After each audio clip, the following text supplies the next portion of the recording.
Sean, come on, you have to be very careful. Really. Oh, come on yourself. I've got the woman I love in my arms and not a care in the world.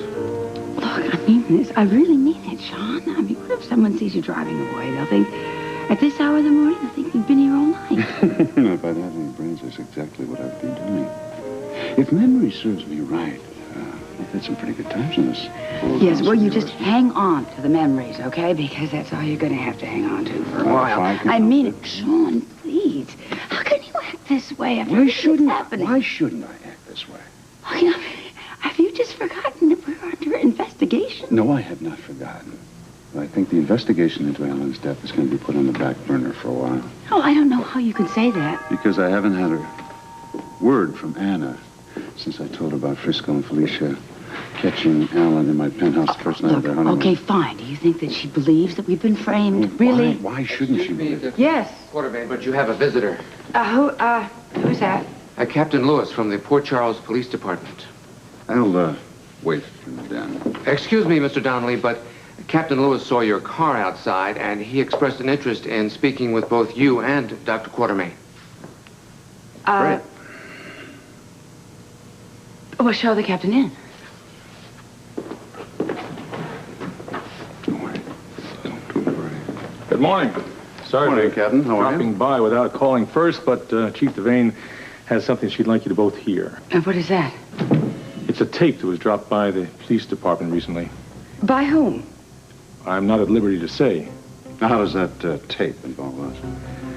It's a conversation between you and Dr. Quartermain, and Chief Ramsey had this authenticated. What's on the tape? It's a rather intimate conversation between the two of you before Alan Quartermain's plane crash.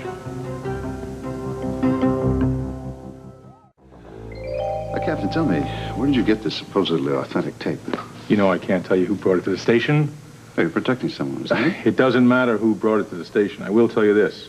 Alan Quartermain left instructions that it should be turned over to the police in case anything happened to him. Oh. You know, this whole thing is absurd. Well, look, Chief Devane wanted you to hear this. I'm just here on her instructions. Now, Captain Lewis, you know as well as I do that the recording of that tape was illegal, and it's inadmissible in the court of law. I didn't mean to give you the impression that the tape would be used in court against you, Mr. Donnelly. I can't believe this. I can't believe Alan. I mean, did he hate me that much?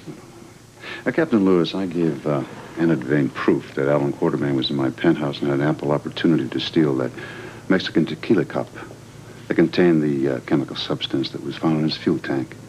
Now, it's also probable that he planted his parachute in my warehouse. I would just like to know, for my own edification, why you people are persisting in this witch hunt.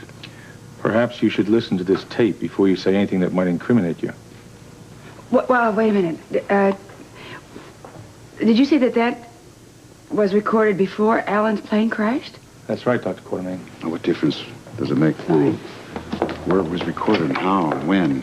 Will you call me? I'm calling my lawyer. I want him in on this. I doubt very much if there's anything on that tape, Monica, that requires the presence of a lawyer. Sean, do you know where we were 2 nights before Alan's plane crashed? No, not offhand. Well, I do. I know exactly where we were. We were upstairs in my bedroom and we were making love. And I also know what we talked about. We talked about our future together and how wonderful it was going to be once we got rid of Alan.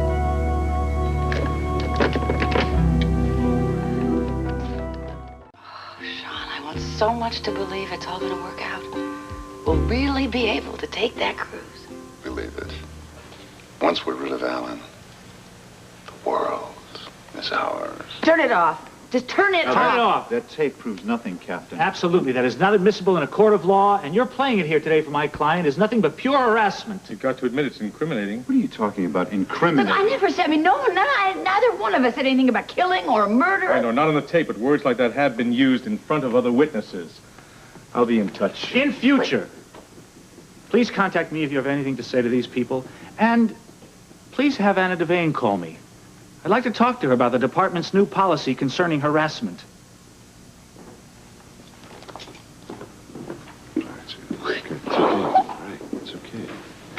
That tape means nothing, Monica. Oh, really? Oh, really, Jake? Well, it may mean nothing to you, but it seems the police are putting a lot of stock in it. Well, they're going to have to come up with a lot more evidence than that if they intend to put you and Sean behind bars.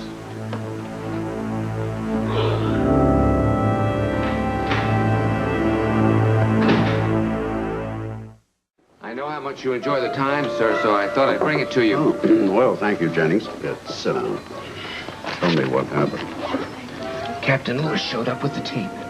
Monica insisted on calling in her attorney. She was very upset by the recording. Yeah?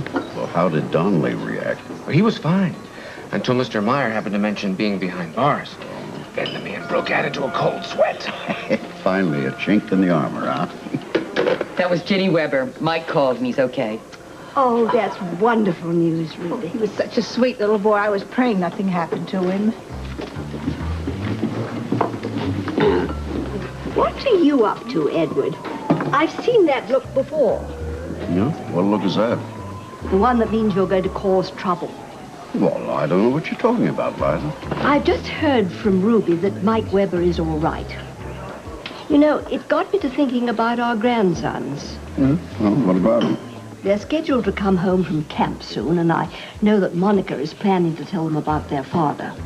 I won't have it, Edward. It's only temporary, darling. Think how happy they're going to be when their father returns from the dead. They'll just love him all the more. I will not have you using our grandchildren in this wicked plan. All right, Lila, what would you suggest that we do? Well, I'd like to send them to boarding school in Switzerland, for a term at least, or until you can get this mess cleared up. Well, I think it's a wonderful idea. But, we certainly can't pay for it unless Monica puts the bill. I mean, I think she should be willing to go along with that.